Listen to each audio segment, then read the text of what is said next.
Revolution और मेरा topic है globalisation and the Indian economy. तो ये ग्लोबलाइजेशन क्या होता है? Globalisation mean interconnection the economy of two different countries. मतलब जैसे दो कंट्रीज़ है, वो जैसे लाइक एग्जांपल लेते हैं हम इंडिया और चाइना का। जैसे जो चाइना जो है वो बहुत ज़्यादा टॉयस बनाता है और वो इंडिया को सप्लाई करता है। तो मतलब इससे जो होता है वो दोनों देश के जो रिलेशनशिप होते हैं वो बेहतर होते हैं और इनकी जो डिमांड्स होती है, जैसे जो इंडिया में जो ट्रेडर्स हैं या जो प्रोड्यूसर जो टॉयस बनाते हैं उनकी कम है, तो वो जो बाहर चाइना से प्रोड्यूसर जो आते हैं जो बनाते हैं, तो उनकी जो डिमांड्स होती है वो उससे डिमांड से कम हो जाती है, डिमांड बढ़ जाती है उससे उनकी। अब जो है factors that have enabled globalisation, ये पूरे 3 फैक्टर पे डिपेंड है। पहला है टेक्नोलॉजी। ये टेक्नोलॉजी की वजह से जो है ना ग्लोबलाइजेशन मतलब दो देशों का इंटरलिंकिंग जो प्रोसेस है वो बहुत ज़्यादा फास्ट हो जाता है। सेकेंड प्रोसेस है role of world trade organisation. जैसे जो देश हैं, जैसे इंडिया चाइना लेते हैं हम।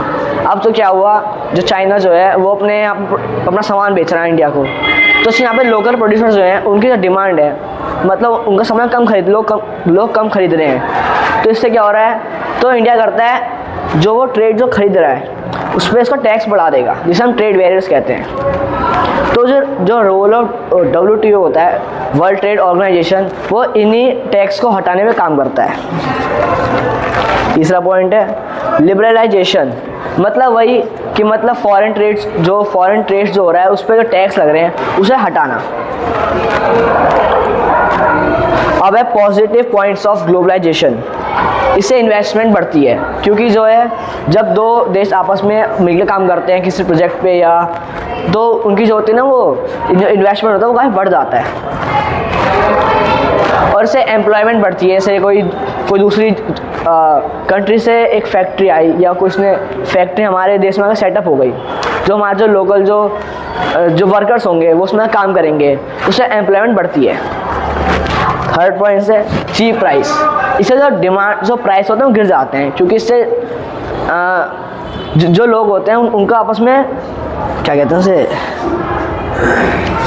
हाँ, सर्विसेज, वो अपनी सर्विसेज चाहते हैं कि उनकी सर्विस बेहतर हो ताकि लोग उनका सामान खरीदें।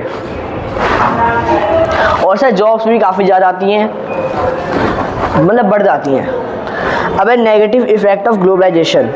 इससे इनइक्वालिटी बढ़ती है, क्योंकि जब इससे जो होते हैं मतलब कुछ लोगों का जो होता है वो एम्प्लॉयमेंट रह पाता है, लेकिन कुछ लोग जो होते हैं जो अनस्किल्ड होते हैं वो मतलब काफ़ी हाई पोस्ट नहीं पहुंच पाते, इसलिए उनमें इनइक्वालिटी की दिक्कत रहती है। इससे इकोनॉमिक गैप भी बढ़ता है। जो रिच होते हैं वो जो फॉरेन जो फैक्ट्री आती है उसमें इन्वेस्ट करते हैं।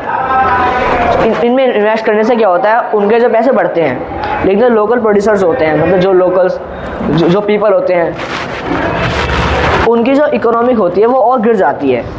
इसी कारण जो होता है रिच और पुअर में इकोनॉमिक गैप बढ़ जाता है।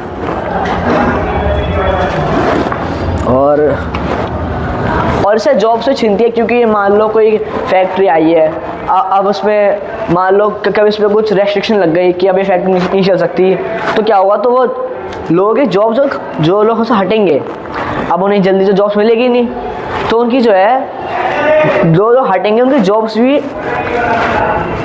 ख़त्म भी होंगी। अब है मल्टीनेशनल कंपनीज। मल्टीनेशनल कंपनीज होती हैं, ऐसी कंपनीज होती हैं जो काफ़ी सारी कंट्रीज़ में ऑपरेट होती हैं और उनमें बहुत सारा कैपिटल होता है ताकि उनमें इन्वेस्ट कर सकते हैं। उनमें लोग भी काफ़ी इन्वेस्ट करते हैं ताकि उन्हें प्रॉफिट भी होता है। और MNCs होती हैं, वो ऑफिसेज और फैक्ट्री सेटअप करती हैं एक रीजन में, जहाँ पे, और वो ऐसे रीजन में अपनी फैक्ट्री सेटअप करती हैं जहाँ उन्हें चीप लेबर मिलते हैं, क्योंकि इससे उनका प्रोडक्शन बढ़ता है, उनका प्रॉफिट ज़्यादा होता है। और वह ऐसा सप्लाई करते हैं जहाँ उनका ट्रांसपोर्टेशन फैसिलिटी बेहतर होती है, ताकि जो उनका जो है ना जो सामान प्रोड्यूस कर रहे हैं वो ईजिली मार्केट में जा सके, लोगों तक पहुँच सके। और बैंकिंग फैसिलिटीज़ होना बहुत ज़रूरी है, क्योंकि वो जो होते हैं जो बाहर से कंपनी जो आती है वो हमारी जो एक लोकल जो एरिया में सेटअप होती है वो वहीं से लोन लेती है और वहीं पे काम करती है।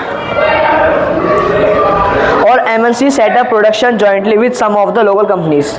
जैसे कुछ लोकल कंपनीज है जो MNC जो है खरीद लेती है, या तो खरीद लेंगी या उनके साथ जुड़ के काम कर लेती हैं। जैसे मारुति सुजुकी होगी, हीरो होंडा जो हो गई एग्जांपल से।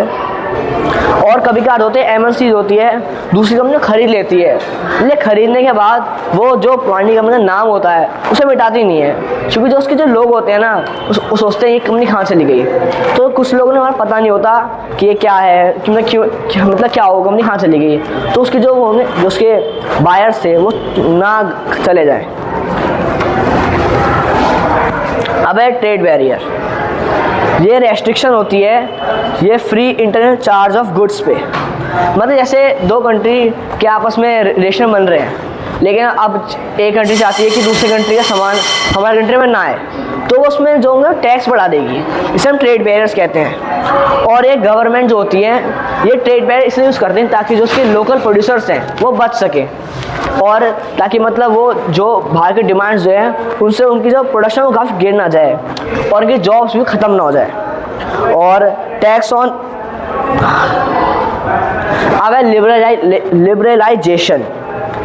अब जैसे ट्रेड बैरियर्स लगा रहे हैं हम, अब इसे हम हटाएंगे, इसे कहते हैं लिबरलाइजेशन।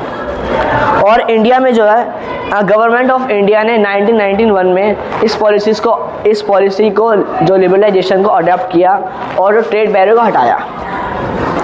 और भी लिबरलाइजेशन ऑफ ट्रेड जो बिज़नेस होते हैं वो अलाउ करते हैं, मतलब लिबरलाइजेशन हटने आने से जो फैक्ट्रीज का जो ऑनर होता है या उसका जो मालिक होता है वो मतलब अलाउ कर पाता है अपने आप को कि वो डिसीजन अलग ले सके, मतलब अपनी इच्छा भी ले सकते हैं कि मतलब उसको ये डिमांड चाहिए तो ले सके। अब है वर्ल्ड ट्रेड ऑर्गेनाइजेशन। ये एक इंटरनेशनल ऑर्गेनाइजेशन है जो dealing with the global rules of trade between Nations. जो मैं दो कंट्रीज़ के रिलेशनशिप में जो एक कंट्री ट्रेड बैरियर लगा रहा है, दूसरी कंट्री जो चाहती है कि उसका प्रोडक्शन जाए, तो वर्ल्ड ट्रेड ऑर्गेनाइजेशन इस ट्रेड बैरियर को हटाने में काम करता है। और it is suppose to allow free trade for all the countries. और सपोज करता है कि सारी जो कंट्रीज़ हैं वो आपस में फ्री ट्रेड अलाउ करें एक दूसरे को। अब है impact of globalisation on India. अब एक ग्लोबलाइजेशन आ रहा है, इससे इंडिया पे क्या प्रभाव पड़ रहा है। इससे काफ़ी सारी न्यू जॉब्स आई हैं और जो लोकल प्रोड्यूसर्स हैं उनकी डिमांड भी काफ़ी बढ़ी है। मतलब लोकल प्रोड्यूसर्स हैं उनका प्रोडक्शन बढ़ा है। और globalisation brings in new and improve technology.